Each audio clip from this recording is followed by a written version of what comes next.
अब देखिएगा ऋग्वेद मंडल नंबर 10 और सूक्त नंबर 90 में प्रथम श्लोक में क्या लिखा है कि वो 1000 भुजा वाला भगवान काल विराट रूप, ये इन सब को वृत्ताकार में घेर के, ये गोल आकार में घेर के, यानी 10 उंगलों में कति काबू करके, 10 उंगलों माने बिल्कुल काबू करके, और उससे अति तिष्ठन्त, उससे भी बाहर ये देखो यहाँ पर काल लोक में रहता है। और यही शिव पुराण विष्णु पुराण बता रहा है कि प्रकृति से न्यारा होकर वो अपने वास्तविक काल रूप में जाकर के अलग से स्थित हो जाता है। ये वो काल का निजलोक और ये काल का जाल है। और यही आपने महर्षि जी के द्वारा उलझ पुलझ करते हुए भी नहीं छुपा पाए। अब यहाँ आप देख रहे हैं ऋग्वेद के अंदर भी पूर्ण परमात्मा और साथ में ब्रह्म, परब्रह्म और पूर्ण ब्रह्म की सबतः महिमा वर्णित है और जो यथार्थ है। अब आपने ऋग्वेद मंडल नंबर 10 के सूक्त नंबर 90 का प्रथम श्लोक सुना कि ये काल भगवान 1000 भुजा वाला, 1000 सिर वाला, 1000 आंखों वाला, और ये इन सब सारे ब्रह्मांडों को रोक के और इनसे बाहर भी विद्यमान है। आगे दूसरे में क्या लिखा है कि एवं इस कुछ सही तौर पर पुरुष माने भगवान अक्षर पुरुष पर ब्रह्म है। ये तो नाशवान है पहले वाला तो, और दूसरा वास्तु कुछ भगवान रूप दिखाई देता है कुछ, क्योंकि वो खाता नहीं अक्षर पुरुष, और ये तपस्या पर बुनकर खाता भी है। ये नाम मात्र भगवान है, दिख है भगवान, पर वास्तव में प्रभु ये है नहीं। अब स्पष्ट लिखा है कि एक रूप तो उनका काल है, वास्तविक रूप इनका एक रूप तो भगवान है काल का, विष्णु का, और वास्तविक रूप इसका यानी काल है, परम रूप काल है। ये उदाहरण आगे दूंगा। अब इसमें लिखा है कि दूसरे श्लोक में ऋग्वेद मंडल नंबर 10 और सूक्त नंबर 90 का श्लोक नंबर 2, एवं पुरुष है च इदम, एवं पुरुष माने कुछ सही तौर पर भगवान अक्षर पुरुष पर ब्रह्म है, और च और इदम माने यह, यत माने जो, भूतम माने उत्पन्न हुआ है, यत जो भविष्य में उत्पन्न होगा, सर्वम सब, यत माने प्रयत्न से, मेहनत के द्वारा, अनैन माने अन से, अतिरोहति विकसित होता है। जैसे इस क्षर पुरुष के यानी ब्रह्म के लोक में और अक्षर पुरुष परब्रह्म के लोक में जितने भी प्राणी हैं वो सब मेहनत करके, टुकड़े भरकर मेहनत करके अपना अन्न से ही इनका प्रफुल्लित शरीर होता है। लेकिन सतलोक में अन्न नहीं, अन्न से नहीं, वो अमृत आहार है वहां का, विकसित होते हैं। ये अक्षर पुरुष भी उतः माने संदेह युक्त, उतः है अमृतस्य मोक्ष, अमृतस्य ईशान। ये अक्षर पुरुष भी यानी ये परब्रह्म भी संदेह युक्त अमोक्ष देने का वाला स्वामी है। देखो स्पष्ट लिखा है, उत संदेह युक्त अमृतत्व से यानी अमृतत्व का ईशान मन स्वामी है। ये भी संदेह युक्त है, यानी पूर्ण मुक्त नहीं कर सकता। इसमें भी गए हुए प्राणी पूर्ण मुक्त नहीं, उनका भी जन्म मरण है। लेकिन इनसे ज्यादा स्थायी होने से ये कुछ अक्षर पुरुष कहलाता है, कुछ अविनाशी कहलाता है। बिल्कुल स्पष्ट लिखा है कि ये भी सही मोक्ष नहीं दे पाता, ये भी संदेह युक्त है, इसका भी अधूरा मोक्ष है। लेकिन इस काल वाले तत्व बहुत ही अच्छा है, ये खाता नहीं प्राणियों को। अब तीसरे श्लोक में जैसा स्वयं महर्षि जी स्वीकार करते हैं कि इस भगवान की तो इतनी ही महिमा है, और जो भी प्रकृति आदि से उत्पन्न हुआ है उससे भी बड़ा भगवान और है, वो पूर्ण परमेश्वर और है। ऐसा ही इसमें लिखा है, अस्य माने इस अक्षर पुरुष की तो, एतावान माने इतनी ही महिमा प्रभुता है। कितना स्पष्ट ज्ञान दिया है। प्रथम श्लोक में इस क्षर पुरुष ज्योत स्वरूपी निरंजन काल का वर्णन है कि ये इन सब प्राणियों को रोक के 21 ब्रह्मांड में स्वयं बाहर भी रहता है। इसकी 1000 भुजा, 1000 आंखें, 1000 हाथ आदि आदि है। और दूसरे नंबर का भगवान एवं पुरुष है, यानी कुछ सही तौर पर भगवान है, क्योंकि वो खाता भी नहीं और इससे ज्यादा मोक्ष वहां पर मुक्त है प्राणी, बहुत समय तक शरीर रहता है, लेकिन वो भी संदेह युक्त मुक्ति का दाता है। पर ब्रह्म भी यानी पूर्ण मुक्त नहीं होते। और जितने भी इन दोनों लोकों में, इस परब्रह्म के 7 संख्य ब्रह्मंडों में और काल के 21 ब्रह्मंडों में जितने भी प्राणी हैं, ये मेहनत से ही टुकड़ा करके खाते हैं, चाहे देवता हैं और चाहे यहाँ पर अन्य प्राणी हैं। अब लेकिन सतलोक में ऐसा नहीं है। आगे लिखा तीसरे श्लोक में, अस्य माने इस अक्षर पुरुष की तो एतावान इतनी ही महिमा माने प्रभुता है। ये अक्षर पुरुष तो इतना ही भगवान है। तथा पुरुष है माने पूर्ण परमेश्वर तो अतः माने इससे भी जयावान माने बड़ा है। होय होय, इस अक्षर पुरुष से भी ज्यादा शक्तिशाली है। और ये यजुर्वेद में स्वयं महर्षि जी भी स्वीकार करते हैं ऋग्वेद में कि वो परमात्मा तो इनसे बड़ा है, इनसे भी बड़ा है।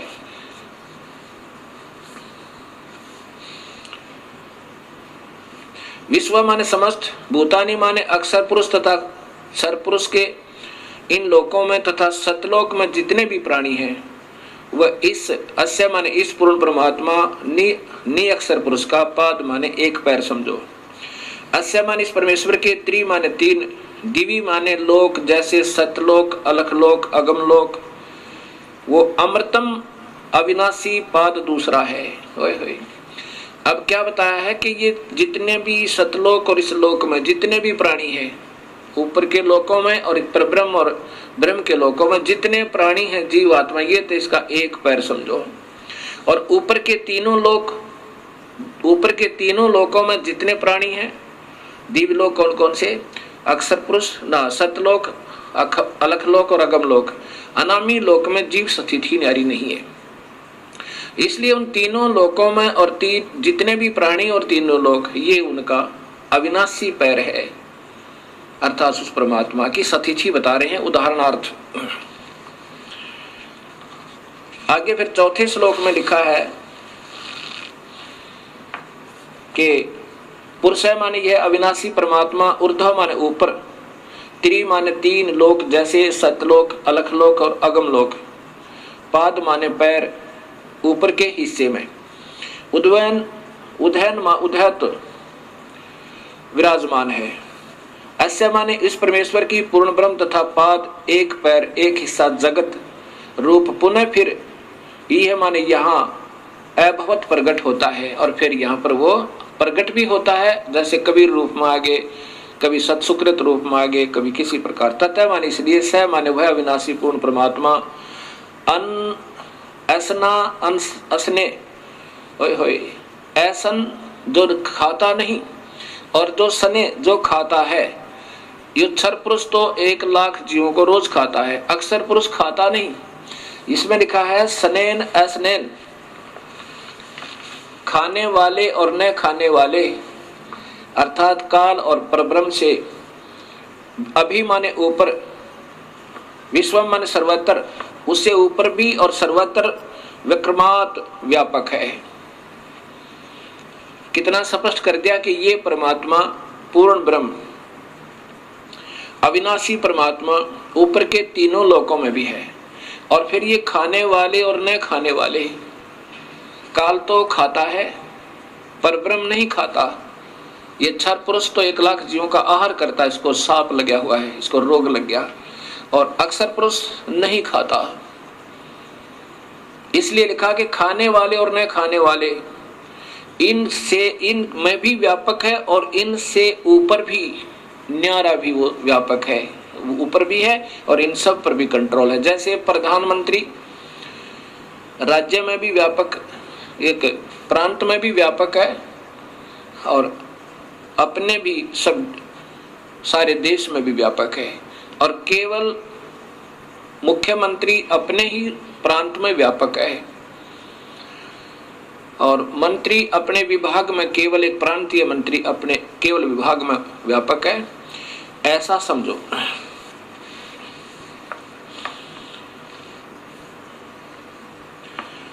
पुरुषेण माने काल भगवान ने अपने जाल साजी से हविषा माने गर्म करके खाने के लिए मक्खन पदार्थ रूप में, देवा माने भक्त आत्माओं को अयगम अविधि पूर्वक धार्मिक रूपी यज्ञ के द्वारा, अयगम यानी जो धार्मिक यज्ञ माने धार्मिक कर्म, अयगम जो धार्मिक कर्म ना हो।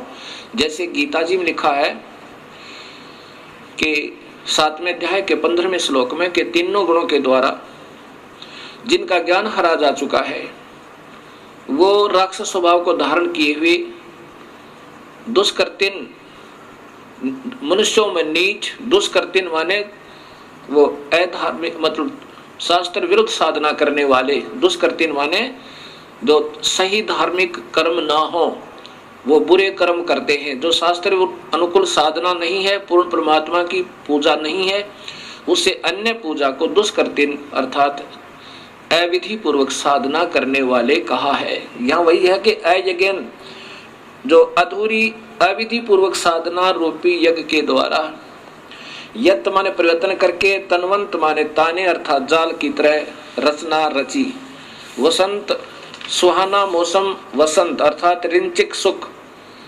अब जब तक इस प्राणी के शुभ कर्म साथ होते हैं, जब ये मौज मारता है, बड़ी खुशी के साथ रहता है, तो ये तो समझो वसंत ऋतु बनाई इसने। शुभ कर्म जब साथ हैं तो ये आनंदित समझता है अपने आप को। लेकिन ये गरीबदास जी कहते हैं तू जाने तेरी ऐसे नवेगी हरदम लेखा वरना रे।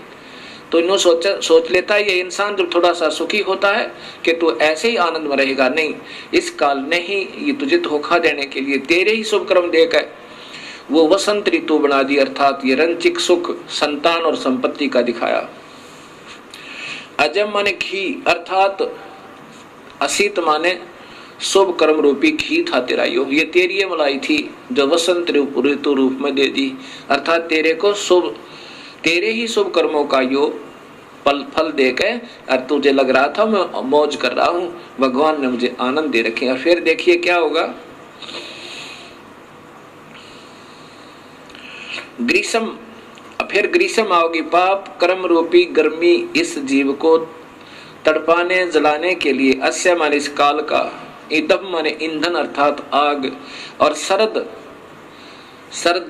ऋतु जब ये शरीर छोड़ जाएगा फिर क्या करेगा, हवनीय पदार्थ द्रव्य बनकर अर्थात फिर ये इसको खावेगा। पहले वसंत ऋतु तो वो शुभ कर्म जो तूने ही किए हुए थे तुझे ही दे दिए, तेरी ही मलाई तेरा ही घी तेरे सिर पर दे दिया, वो तो वसंत ऋतु समझ इसकी। और फिर ग्रीष्म ऋतु वो आवेगी जब तेरे पाप कर्म होंगे, किसी की टांग कट जाएगी, किसी की आंख फूट जाएगी, किसी का बेटा मर जाएगा, किसी की बेटी मरेगी। ये ग्रीष्म ऋतु यानी तेरे को जलाने के लिए तड़फाने के लिए इस काल ने जाल बना रखा। और फिर शरद ऋतु जब तू मर जाएगा ये शरीर शांत हो जाएगा और फिर तुझे खावेगा वहां हवी यानी तो फिर एक खाने योग्य पदार्थ बनाओ निकाल लेगा तेरे मत तपतशिला के ऊपर। ये छठा श्लोक सुना है आपको। अब सातवां सुनो। अग्रतः माने बाद में, पहले अविधिवत साधनाएं करवाई, जैसे वेदों में ओम नाम का जाप लिखा है और महिमा पूर्ण परमात्मा की, ऐसे गीता में ओम नाम का जाप और यज्ञ हवन आदि लिखे हैं और महिमा पूर्ण परमात्मा की। अब इन नादान आत्माओं ने ओम नाम को पूर्ण परमात्मा का मंत्र जानकर और दिन रात मेहनत की, तपस्याएं की, लेकिन उसे प्रभु नहीं मिला। क्योंकि गीता जी के 11वें अध्याय के 47-48 श्लोक में और 53-54 में स्पष्ट है कि अर्जुन किसी भी वेद वर्णित विधि से, यज्ञ से, हवन से, तप से, जप से मैं नहीं प्राप्त हो सकता, प्रभु तो प्राप्त हुआ नहीं। फिर उन्होंने अपने अपने अनुभव के, उन विद्वान पुरुषों ने अपने अपने जितने जिनका ध्यान में जो उपलब्धियां हुई अपने अपने अनुभव के शास्त्र बनाने शुरू कर दिए और जिसके कारण ये भक्ति का पतन हो गया। ये ऋग्वेद बता रहा, ऐसे वेद पढ़ाने चाहिए थे अपने को। अग्रता माने बाद में, तम माने सज्ञान अंधकार की, यज्ञम माने पूजा के आधार पर, पुरुषम माने काल भगवान को, तेन माने उन, देवा माने भक्त आत्माओं, च तथा साध्य माने सिद्धों ने, ऋष्य है माने ऋषियों ने, बहरसी माने वेदों के बाहर अर्थात भिन्न भिन्न, जातम माने स्वयं उत्पन्न कर दिए। वेदों से बाहर, बहिर्ष माने उस तब बाहर के, वेदों से न्यारे, जातम माने स्वयं उत्पन्न कर लिया, अर्थात वह शास्त्र बना लिए। ये माने जो प्रोक्शन माने मन माने मंत्रों के उच्चारण से, जैसे चारों वेदों में थे एक एक थोड़ा थोड़ा मंत्र निकाल के और एक ब्रह्म ये गायत्री मंत्र बना दिया। ये चारों वेदों में से दो दो अक्षर तीन तीन अक्षर ले रखे हैं। ये स्वयं प्रोक्शन माने मन माने मंत्रों के उच्चारण से अयजंत अविधि पूर्वक साधनाएं शुरू कर दी। ऋग्वेद बता रहा है ये, जैसे ओम भूर्भुवः स्वः तत्सवितुर्वरेण्यं भर्गो देवस्य धीमहि धियो यो न प्रचोदयात्, ये चारों वेदों में से छोटे छोटे मंत्र निकाल लिए और इसका एक मंत्र बना के आप ही अपने हिसाब से साधना शुरू कर दी। ओम नमः शिवाय, ओम भगवते वासुदेव नमः, ये जो मंत्र बना लिए, कहते हैं यहाँ से ये भक्ति सतर गिरता चला गया। राधे श्याम सीताराम, ये कोई भक्ति मंत्र नहीं है, ये तो ठीक अपने मन को राजी करने के लिए, ये तो स्वीट टेबलेट्स है, ये तो मीठी गोली है। लेकिन नाम जाप से ही बात बनेगा जो वेदों में लिखा है। इस मन को प्रसन्न करने के लिए चाहे कुछ भी गाते बजाते रहो, इससे कोई लाभ नहीं होगा। उस मूल मंत्र से ही बात बनेगी जो वेदों में वर्णित है। और फिर पूर्ण परमात्मा कबीर परमेश्वर ने उस ओम मंत्र के साथ एक मंत्र और जोड़ा जो परब्रह्म का मंत्र है, और एक मंत्र और जोड़ा जो पूर्ण ब्रह्म का मंत्र है। ऐसे ये तीन मंत्रों का जाप से जीव का छुटकारा होगा। बाकी मन प्रसन्न करने के लिए चाहे फिल्मी गाने के आधार पर गा लो उस भगवान की स्तुति, और चाहे किसी मनमुखी मंत्र के आधार पर अपना व्यर्थ जीवन कर लो, उससे कोई लाभ नहीं, ये वेद बता रहे हैं। मनमाने मंत्रों के उच्चारण से अयजंत अविधि पूर्वक साधनाएं प्रारंभ कर दी। अब 8वां श्लोक है कि तस्मात् उस धार्मिक यज्ञ, उस धार्मिक कर्म यज्ञ आदि से जो अविधि पूर्वक थे, अर्थात काल ब्रह्म को ही पूर्ण ब्रह्म मानकर निर्गुण सरगुण रूप से धार्मिक कार्य करने से सर्वहुत सब धार्मिक कार्य यज्ञादि करने वाले, अब उस पूर्ण परमात्मा को के ही जैसा इस काल को मान के उसी की साधना करने वाले वर्षद, प्रसद माने पूरी सभा, प्रसद माने पूरी सभा यानी पूरा भक्त वृंद, सभी भक्त आत्माएं, समुदाय आयजम पिंगला हुआ घी अर्थात प्रभु प्राप्ति की प्रेरणा से विशेष प्रेरित। अब जैसे ये भक्त संत जन बढ़िया बढ़िया लतीफेदार कथा सुना के इन भक्त आत्माओं को प्रेरणा तो इतनी दे देते हैं प्रभु पाने की, और जाप देते हैं काल का, और काल से भी निम्न सतर का, काल का भी कोना।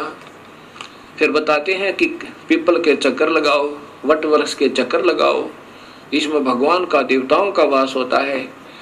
कभी कुछ बताते हैं, मनमाने साधना दे देते हैं, कोई राम का जाप देता है, कोई हरि शरणम, ये कोई जाप नहीं है। ओम नमः शिवाय, ओम भगवते वासुदेव नमः, ये कोई मंत्र नहीं है।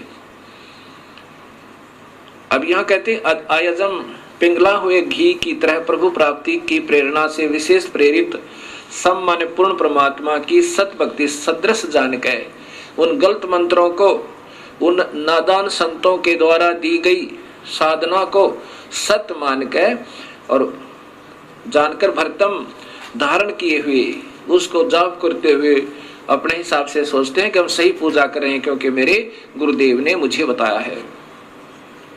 तान माने उस गलत साधना से ये जो 84 लाख जूनियां चार खानियां कहलाती हैं पशुन, ये संस्कृत बोल रहा हूं, पशुन पशु जूनी में चले जाएंगे वह पशु जूनी। और फिर वायान माने वायु में रहने वाले पक्षियों, आर्यन माने जंगली प्राणियों, चै तथा ग्राम्य गांव में रहने वाले व्यक्तियों, मानव आदि, चक्रे माने जन्म मरण के चक्कर में पड़ जाते हैं।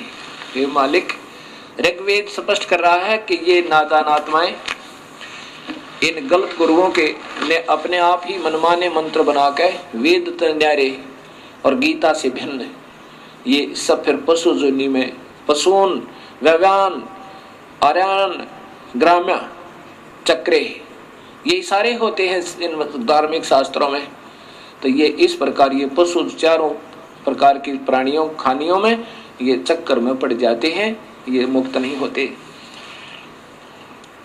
अब यही ऋग्वेद मंडल नंबर 10 और सूक्त नंबर 90 का आपको श्लोक नंबर 9 सुनाता हूं। तस्मात उसके बाद सर्व माने सब यज्ञात माने धार्मिक कार्य हुता माने करने वाले सामानी साधारण अर्थात वेदों को छोड़कर छंदासी अन्य छह शास्त्र 11 उपनिषद गोपथ ब्राह्मण आदि जजीरे माने बनाए। अब इन नादान संतों ने अपनी अपनी अनुभूतियां अलग से 6 शास्त्र 11 उपनिषद ये बाकी गोपथ ब्राह्मण और अन्य वेदों के ब्राह्मण बनाए। तस्मात माने उसके बाद रचय श्लोक जजीरे बनाए, अपने आप और श्लोक बना लिए नारे नारे। तस्मात उसके बाद यजुर प्रार्थनाएं, यजु माने प्रार्थनाएं, यजुर स्तुतियां, अन्य ब्राह्मण जैसे अन्य यजुर्वेद के अन्य ब्राह्मण अजायत माने बनाए। अब ओम जय जगदीश रे स्वामी जय जगदीश रे जय माता दी, पिछले बोलो अगले बोलो जय माता दी, ये बना लिए नो कहे, ये शास्त्र विरुद्ध है, इनसे प्रभु प्राप्ति नहीं हो सकती, तो मनराजी करने वाली बात है। आगे 10वें श्लोक में लिखा कि तस्मात उसके बाद अश्वा माने घोड़े जैसी दौड़ लाएगी अपने अपने न्यारे न्यारे शास्त्र बनाने की। के माने इसलिए काल साधना से ये माने जो अजायंत उत्पन्न हुआ उभयादत, यह दोनों ही काल के दांत समझो। अब चाहे सरगुण मान के उसको चाहे निर्गुण रूप के जो भी उपनिषद और जो भी अपने शास्त्र अन्य वेद न छोड़कर जो भी अपनी अनुभूतियां लिखी, अपना अनुभव लिखा, ये काल के दांत समझो। इनमें उलझ गए सारी नादान आत्माएं। वेदों से अलग अगर कोई साधना बताता है वो गलत बताता है। वेद खुद भगवान द्वारा वर्णित है और उसमें उतना ही करना जितना लिख रखा है, उससे ज्यादा कम करता कोई अपने, वो फिर उस खेल के मैदान के नियमों से बाहर खेल रहा है। जैसे कोई खेल का मैदान होता है, उस प्लेग्राउंड के कुछ सीमा होती है, उसके अंदर ही खेलना होगा, उससे बाहर जो खेल रहा है वो खेलता रहो, उसको कोई लाभ नहीं। वो तो लोग दिखावा कर रहा है दुनिया को दिखाने के लिए। तो ऐसे यहां बता रहे हैं।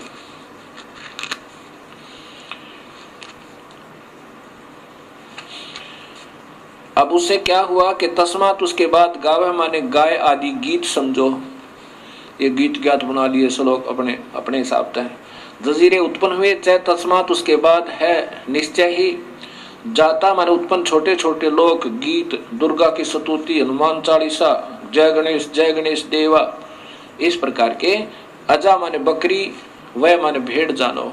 ओए होए, अब ये निमन सूत्र के तीर्था पर जाना है, अपने आप हनुमान चालीसा और जय गणेश देवा, ये भक्ति के नहीं, ये तो इष्ट स्तुति आप कर रहे हैं, करते रहो, लेकिन उस पूर्ण परमात्मा की भक्ति के बिना अन्य उपासना किसी भी देव की आप कर रहे हो वो व्यर्थ बता रखे गीता में और साथ में वेदों में। तो ये होगी फिर भेड़ बकरियों पर आगे। अब कबीर साहब कहते हैं, कबीर इस संसार को समझाऊं के बारे, पूछ पकड़ के भेड़ की ये उतरा चावे पार।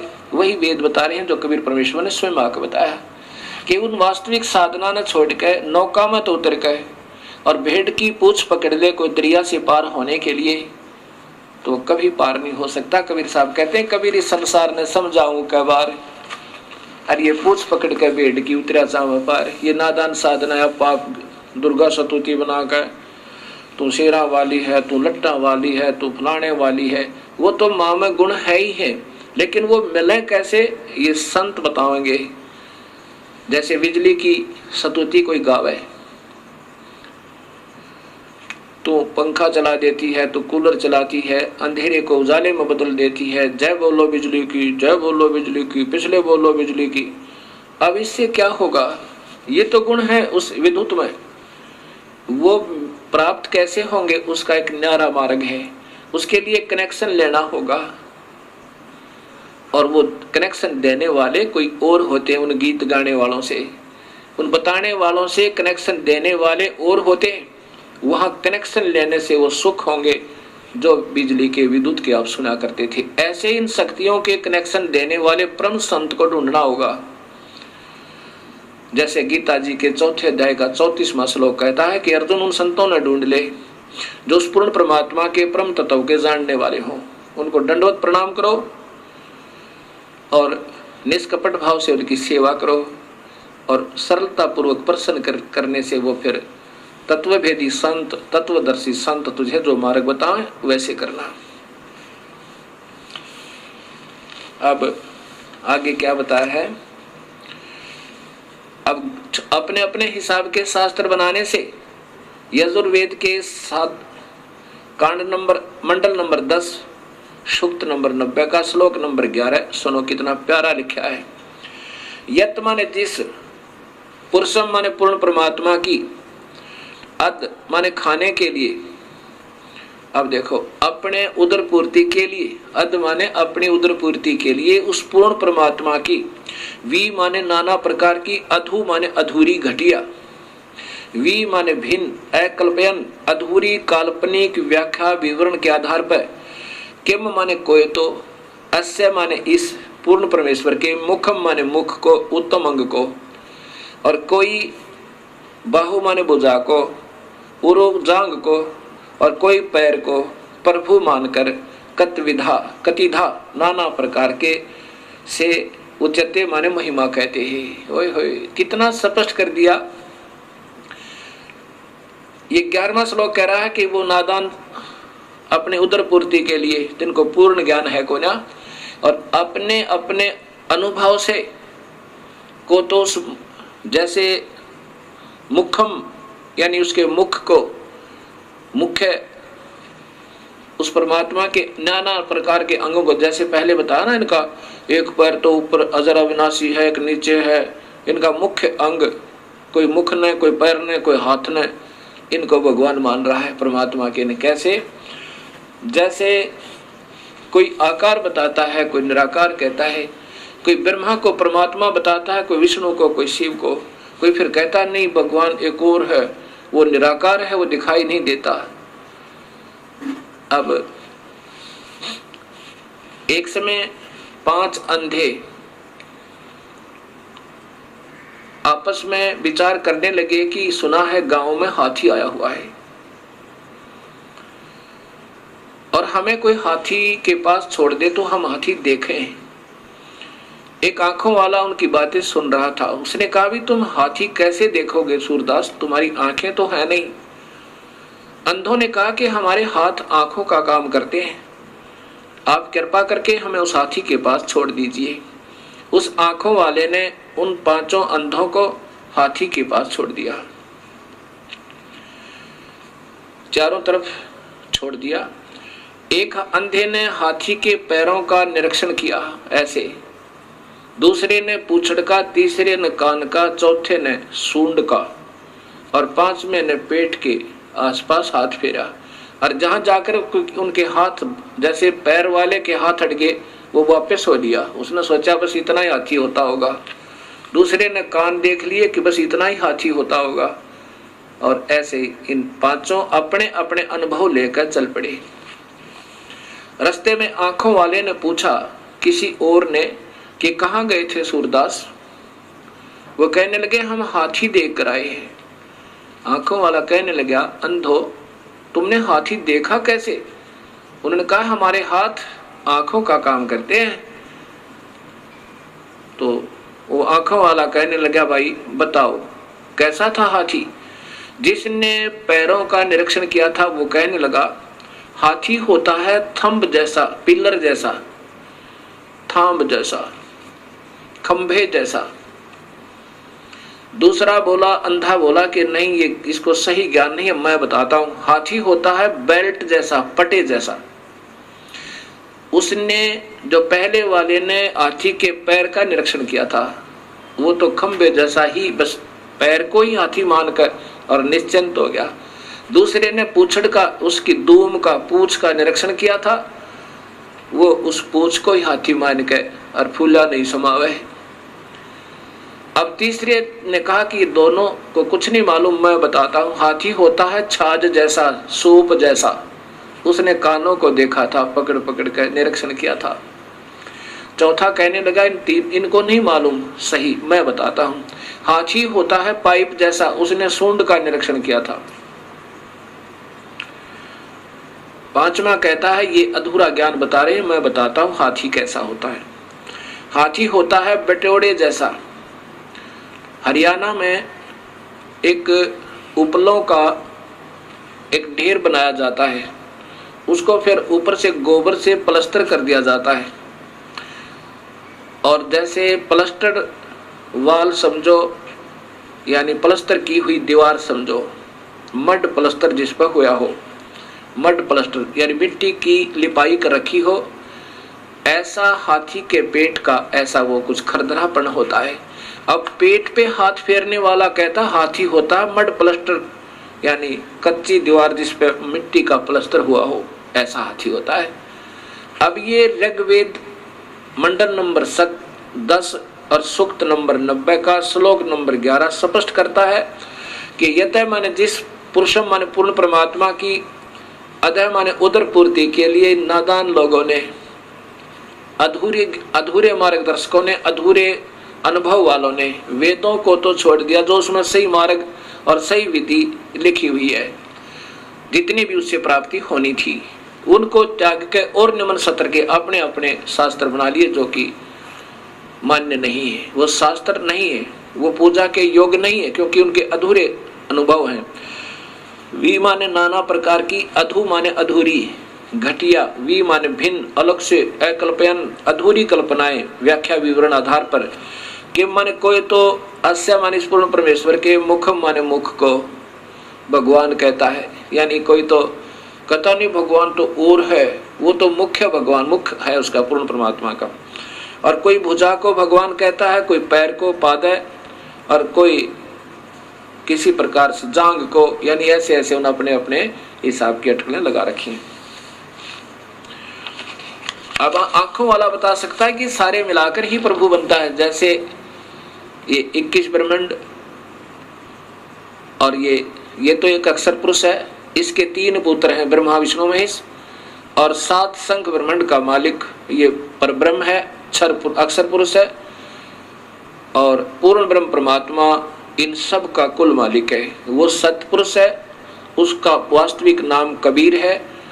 इन सब रचना से पहले भी उनका नाम कबीर है, इसलिए वेदों में उस परमेश्वर का नाम कबीर आया है।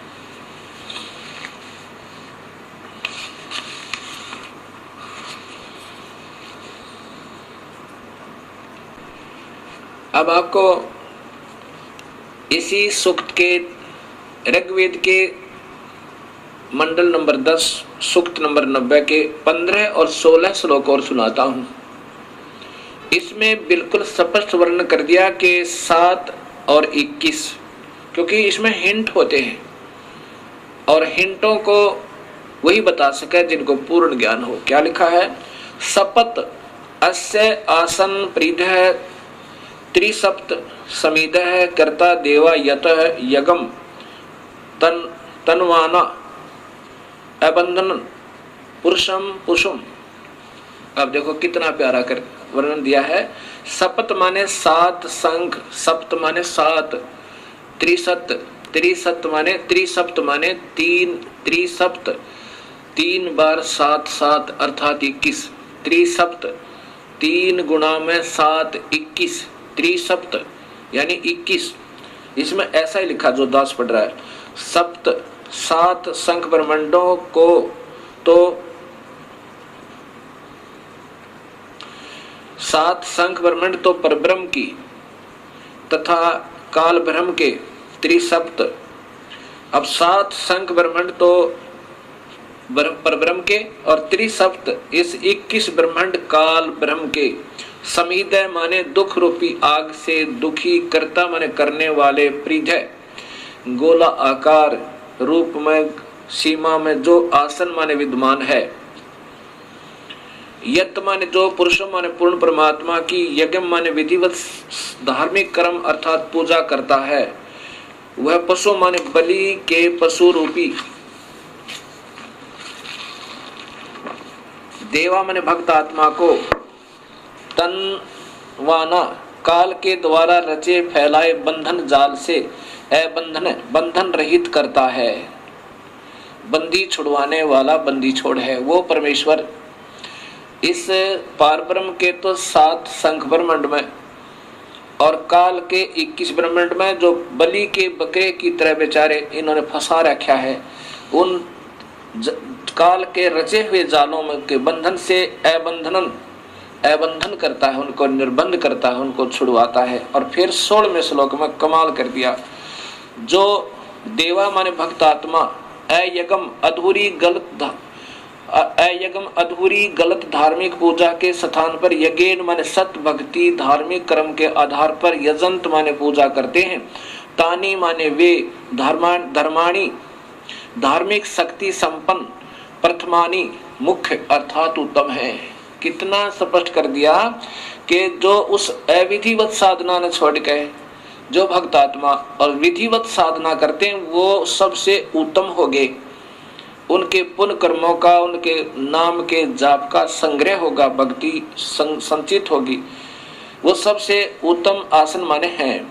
ते है वे ही वास्तव में महिमान अर्थात महिमा मान का अर्थ है महान शक्ति युक्त होकर भक्ति की कमाई तय धर्म तय दान तय यज्ञ तय हवन तय जप तय ये महिमा मान हो गए, अर्थात ये शक्तिशाली हो गए, इनमें खूब कमाई होगी। साध्या माने भक्तजन, नाकम माने पूर्ण सुखदायक परमेश्वर को, सचंत माने भक्ति निमित्त कारण से प्राप्त होते हैं। भक्ति निमित्त कारण से प्राप्त होते हैं, उस सत भक्ति की कमाई से उस पूर्ण परमात्मा को प्राप्त हो जाते हैं। यत्र माने जहां पर, पूर्व माने पहले वाली सृष्टि के, देवा माने भक्तात्माएं, संति माने रहती हैं। ओए होए होए, ये कितना स्पष्ट कहा है कि जो इस अधूरी साधनाओं को त्याग देते हैं, जब पता लग गया हम गलत साधना करें, वो भक्ति सही भक्ति करने से भक्ति युक्त हो गए, उनमें कमाई बन गई, नाम की, धर्म की, दान की, और उस कमाई के आधार पर उस पूर्ण परमात्मा को वो प्राप्त हो जाते हैं। जहां पर पूर्व माने पहले की सृष्टि के, देवा माने भक्तात्माएं, संति माने रहती हैं।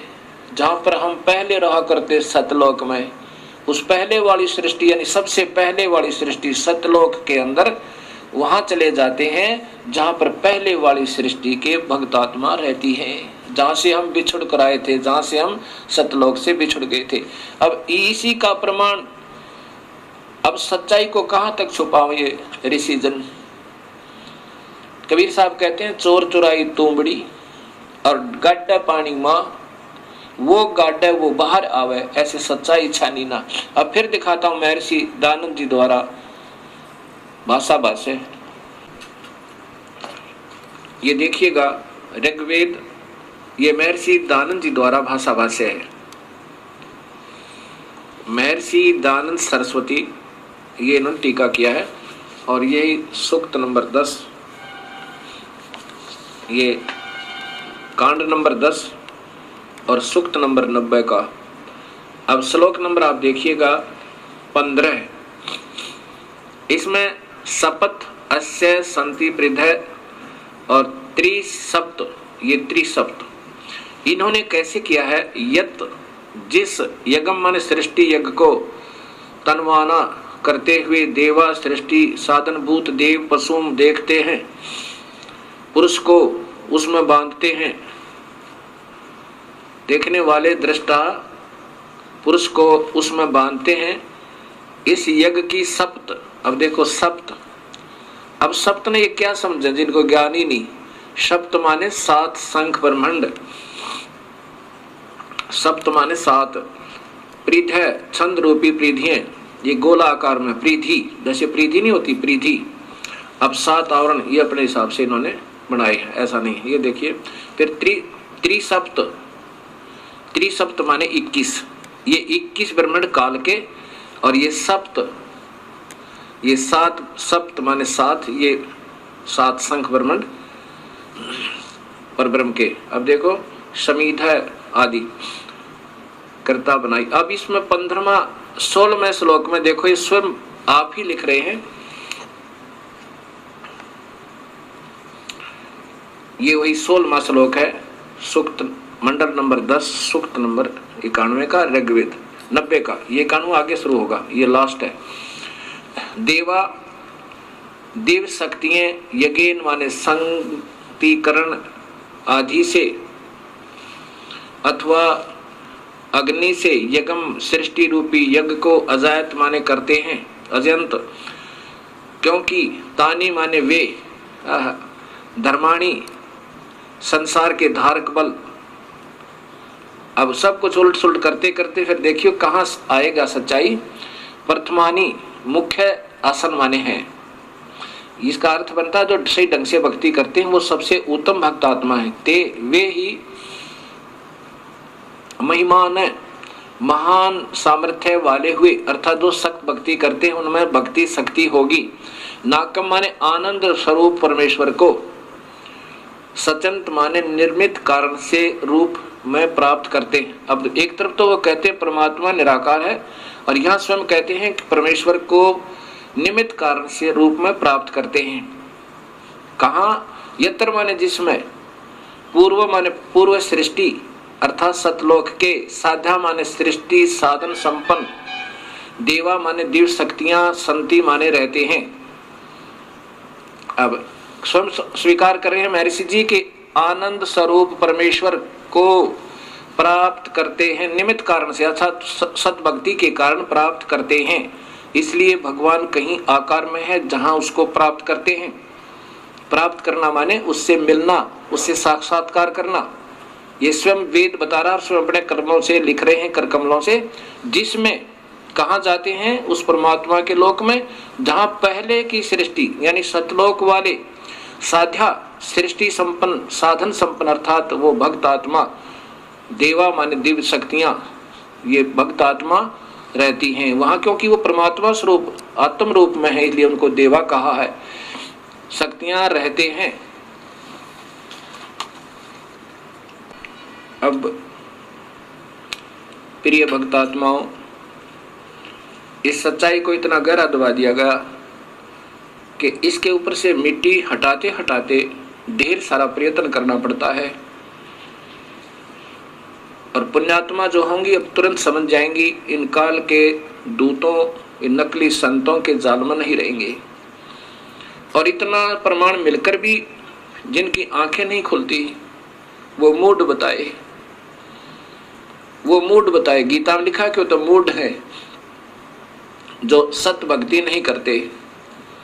इतना कुछ प्रमाण होकर भी यदि आपको सत नजर नहीं आया तो आपके मोतिया बंद है।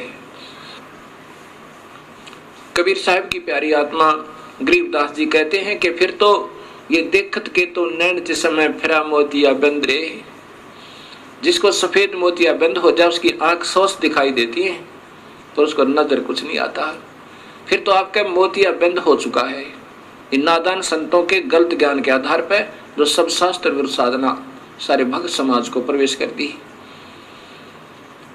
और जो पुण्यात्मा होंगी उनके लिए कहा कि ज्ञानी सुने सो हृदय लगाई, मूर्ख सुने तो गम ना पाई। बुद्धिमान व्यक्ति सुनेंगे तो वो तुरंत इस सत्य को स्वीकार करेंगे और आकर के अपना कल्याण करवाएंगे, उपदेश लेंगे और पश्चाताप करेंगे उस गए हुए समय का। और मूर्ख सुने सो गम ना पाई। अनजान व्यक्ति इतना प्रमाण पाकर भी नहीं समझ सके तो फिर उनको मूर्ख कहा है।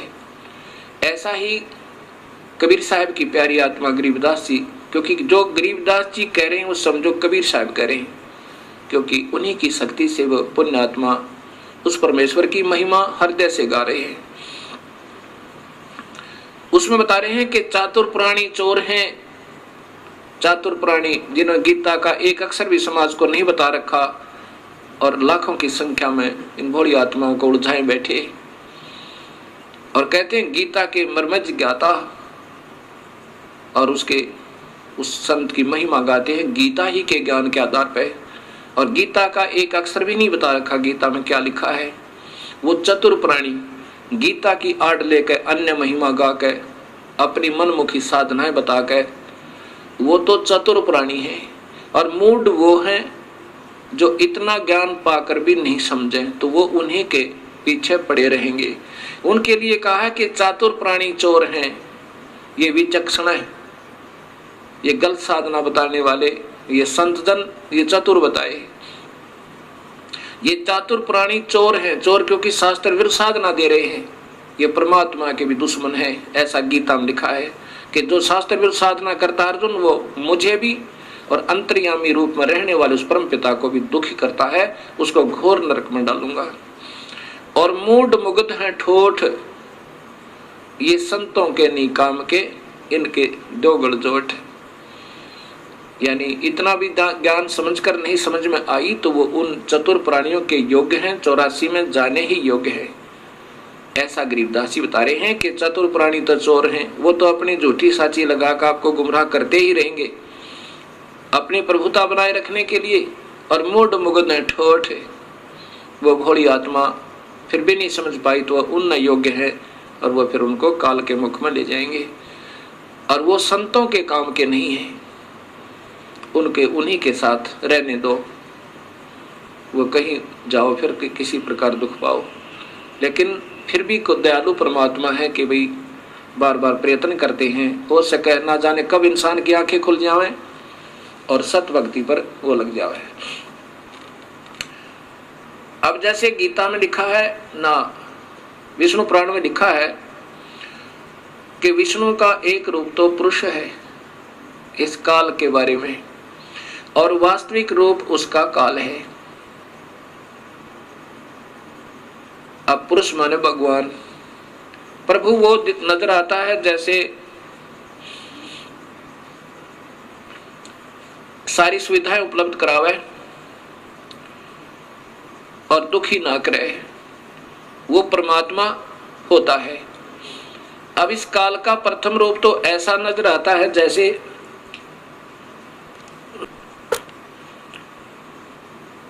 कसाई बकरे पालता है और उनके लिए अलग से स्थान बनाता है और उनके लिए छाया बनाता है, गर्मी सर्दी से बचने के लिए उनके लिए मकान भी बनाता है, हिंसक पशुओं से बचने के लिए उनका डिफेंस करता है, चारों तरफ बाड़ लगा देता है, और पानी की व्यवस्था करता है, उनके चारे की व्यवस्था करता है, उनको फिर ऐसे हाथ से प्यार भी करता है। अब वो नादान पशु उस कसाई को अपना मालिक समझते हैं, क्योंकि उनको वो अपना स्वामी नजर आता है, सारी सुविधा प्रदान कर रखी है। लेकिन जब वो आता है उनके अंदर, वो देखता है ऐसे ये कितने वजन का हो गया, कितना मांस हो गया इसमें बकरे में, ये कितने किलो वजन होया, कितने रुपए की कीमत इसकी होगी। और वो नादान पशु उसको अपना स्वामी मान के, किसको, कसाई को, उससे प्यार करता है, उसके मुख को चाटता है और ऐसे पैरों को उसके ऊपर डाल लेता है सीने से लगाने के लिए। अब उस भोली आत्मा ने, पशु ने, उस बकरे को ये मालूम नहीं, बकरी को, कि ये दुश्मन है तेरा, ये कसाई है।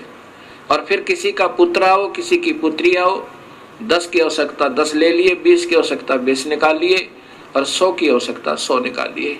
किसी का बेटा मरो, किसी की बेटी मरो। ऐसे ही ये काल भगवान है, यही महाब्रह्मा, महाविष्णु, महाशिव रूप में लीला करता रहता है, सबको गुमराह रखता है।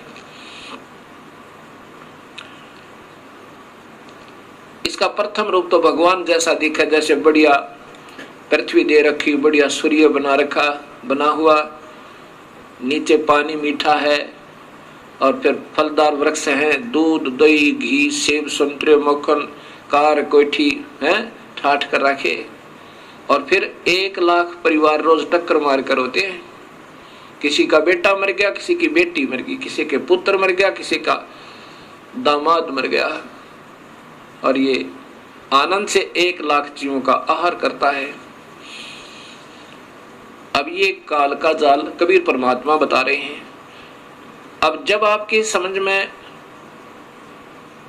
ये सृष्टि रचना आ जाएगी, तब आपकी सर्व शंकाओं का समाधान स्वतः ही हो जाएगा। इसलिए ये दास बार बार आपको सृष्टि रचना की सटोरी आपके हृदय में ऐसे उतारना चाहता है जैसे रामायण और महाभारत बच्चे बच्चे को कंठस्थ होगी। ऐसे ही इस ज्ञान के आधार पर हमने उस परम पिता की जानकारी होगी, जैसे हमने रामायण और श्री कृष्ण लीलाओं से श्री रामचंद्र जी की महिमा का ज्ञान हुआ, श्री कृष्ण जी की महिमा का ज्ञान हुआ, तो उनको हमने प्रभु मानकर हृदय से स्वीकार किया। ऐसे ही जब हमने पूर्ण परमात्मा का ज्ञान होगा, फिर अपने आप इनसे स्थिति हमारी हट जाएगी। जैसे गीता जी में लिखा कि अर्जुन, जब तुझे पूर्ण परमात्मा का सत्य ज्ञान हो जाएगा, फिर तेरी अन्य देवताओं में ऐसी स्थिति रह जाएगी। अन्य देवता में यो काल भी आ गया फिरता है जब पूर्ण परमात्मा का सही ज्ञान हो जाएगा। कैसे? जैसे छोटे जलाशय के, जब आपके बड़े बड़े जलाशय के प्राप्त हो जाने पर पहले समय में नहाने और धोने पीने के लिए तालाबों का स्वच्छ जल ही प्रयोग किया जाता था, क्योंकि उसमें जड़ी बूटियां बहुत हुआ करती आसपास, और वर्षा के कारण जड़ी बूटियों के ऊपर गिरा हुआ जल और फिर संचित हो जाता था एक झील में, एक तालाब में, उसी को पिया करते थे। वो बहुत स्वास्थ्यवर्धक होता था। तो कहते हैं कि उसमें पीने के लिए भी वो पानी ही प्रयोग किया जाता था और उसी से सिंचाई भी की जाती थी। भगवान कह रहे हैं, अर्जुन, जब बड़े जलाशय के प्राप्त होने पर छोटे जलाशय में, जिसमें कुछ समय का अस्थायी जल था, जो ग्रीष्म ऋतु आने पर समाप्त हो जाना था, उस छोटे जलाशय के प्रति जैसी तेरी श्रद्धा रह जाएगी, ऐसा ही उस पूर्ण परमात्मा के सत्य ज्ञान के हो जाने पर इन अन्य मेरे में यानी ब्रह्म में और परब्रह्म में और नीचे के ब्रह्मा विष्णु महेश और देवताओं में, इनमें जिसी तेरी श्रद्धा रह जाएगी, जैसे उस बड़े जलाशय बड़े तालाब के प्राप्त होने पर उस छोटे जलाशय में रह जाती है। उससे फिर नफरत नहीं होती, वो तो काम चलाऊ है और वो सथाई है। ऐसे अपने आप उसमें श्रद्धा स्वतः बन जाएगी। ऐसा ही कबीर परमात्मा ने बताना चाहा है कि जब तुम्हें पूर्ण परमात्मा का ज्ञान होगा तो नीचे के ब्रह्मा विष्णु महेश और ब्रह्म, इनसे नफरत नहीं, ब्रह्मा विष्णु महेश से नहीं, लेकिन पूर्ण परमात्मा में आप पे आसक्तता आपकी बढ़ जाएगी। अब जैसे अनजानपने में रात्रि के समय कोई छोटा सा 25 वाट का बल्ब उदय हो जावे, जग जावे, तो ये भोले भाले पतंग, छोटे छोटे जुगनू, तितलियां, ये मच्छर उसके चारों तरफ उसको सच्चिदानंद मान के, सत्य चित आनंद, क्योंकि अंधेरे में तो वो बढ़िया, इसलिए उसको सच्चिदानंद मान लिया। अभी तक समाज को सच्चिदानंद की परिभाषा का भी ज्ञान नहीं। सच्चिदानंद अर्थात प्रभु, जो आत्मा का सच्चा साथी, सच्चा आनंद, जो ना मारे ना खावे ना दुखी करे ना गधे बनावे, वो परमात्मा वास्तव में सच्चिदानंद है। बाकी जब तक उसका ज्ञान नहीं तब तक ये नीचे के देवता ही सच्चिदानंद बने हुए थे हमारे लिए। जैसे उस 25 वाट के बल्ब पे ना जाने कितने जीव जंतु इकट्ठे हो जाते हैं, और जब 200 वाट का उदय हो जावे या 100 वाट का, उसको जगा दे कोई, तो उसी समय उसको त्याग के 25 वाट के को और उस 100 वाट के पर पहुंच जाओगे सारे, क्योंकि फिर वो सच्चिदानंद हो गया। उसके बाद 1000 का उदय हो जावे बल्लभ, तो उसको छोड़कर 100 वाले को 1000 वाले पर पहुंच जाएंगे। तो अभी तक इन ऋषियों के लिए ये ब्रह्म सच्चिदानंद था, लेकिन ये सच्चिदानंद नहीं था। हाँ, इन अन्य से तो चोखा था। इसके बाद जब सूर्य उदय हो जाएगा, फिर यह भ्रमणा और भटकना कति मिट जाएगी। और ज्ञान सब ज्ञानड़ी, कबीर ज्ञान सो ज्ञाने, जैसे गोला तोहब का भाई करता चले मैदाने। कबीर तारा मंडल बैठे करिए, चांद बड़ाई खाए, उदय हुआ तब जब सूर्य का सौ तारों छप जावे। रात्रि के समय चंद्रमा की रोशनी बहुत अच्छी नजर आती है और तारागणों से ज्यादा ही प्रभु नजर आता है, उत्तम नजर आता है। ऐसे ही ये ब्रह्म समझो और तारे समझो ये अन्य देवता ब्रह्मा विष्णु महेश। और जब सूर्य उदय होगा वो पूर्ण परमात्मा का वास्तविक ज्ञान और सुख का ज्ञान होगा। सो तारा छिप जावे, ना चंद्रमा दिखे ना तारे दृष्टिगोचर हो, अर्थात फिर ये सर्व सुख हो जाएगा। ऐसा पूर्ण परमात्मा की भक्ति और नाम में ये शक्ति है। सत साहिब इस सारी सृष्टि रचना को सुनकर एक बहन ने अपनी आत्म कथा सुनाई। अब देखो भक्तजनों, जब तक आपको सुख है, ये तो वेद में बताया कि आपका वसंत ऋतु है, आपका एक ही आपके कर्मों की मलाई आप खा रहे हो, क्रीम खा रहे हो, खाते रहो। और जब पाप कर्मों का ग्रीष्म ऋतु प्रारंभ होगा फिर देखियो क्या बनेगी। एक माई ने बताया कि मैं एक ही पुत्र उत्पन्न हो जाने के बाद विधवा होगी, मेरा पति मर गया। फिर मैंने अपने पुत्र की परवरिश की, ये सोचकर मेरा बेटा बड़ा होगा, इसका विवाह करूंगी, इसके पुत्र होंगे, पुत्री होंगी, पोते और पोतियों को खिलाऊंगी और फिर सुख होगा दाता।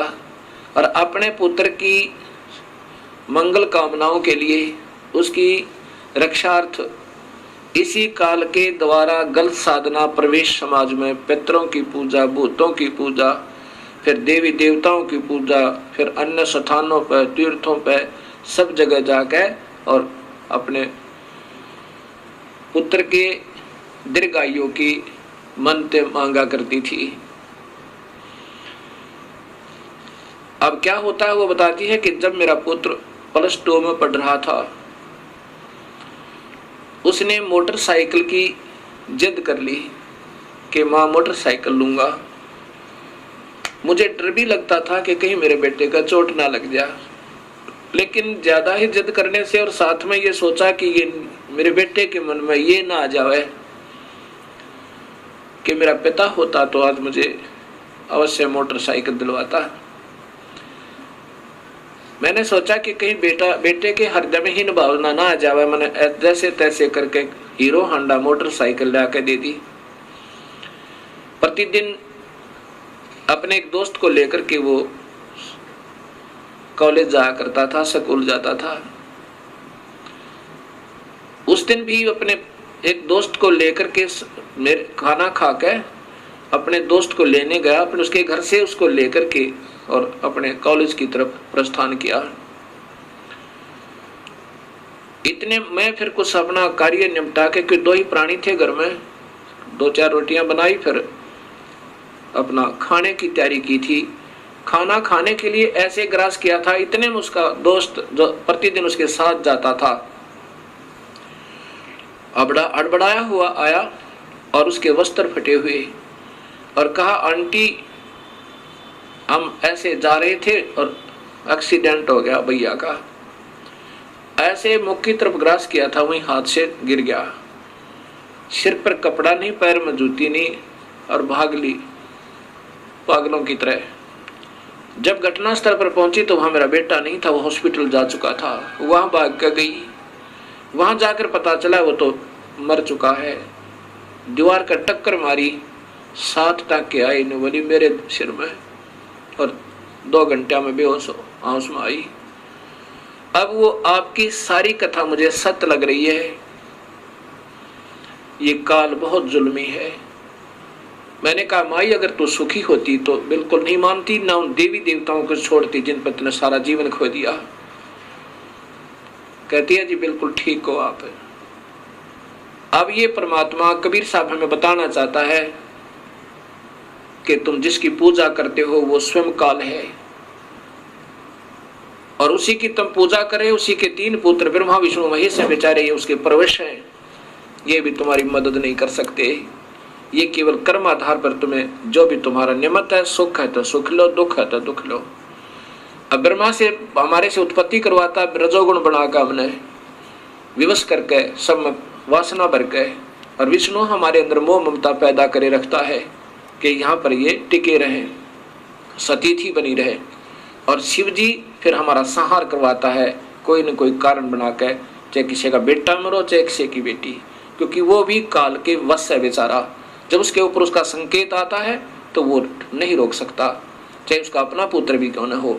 जैसे भगवान श्री कृष्ण के सामने पूरा यादव कुल का विनाश हो गया, अभिमन्यु उसका भांजा भी मर गया पर वो नहीं बचा पाए। ऐसे ये काल इन सबको नचा रहा है।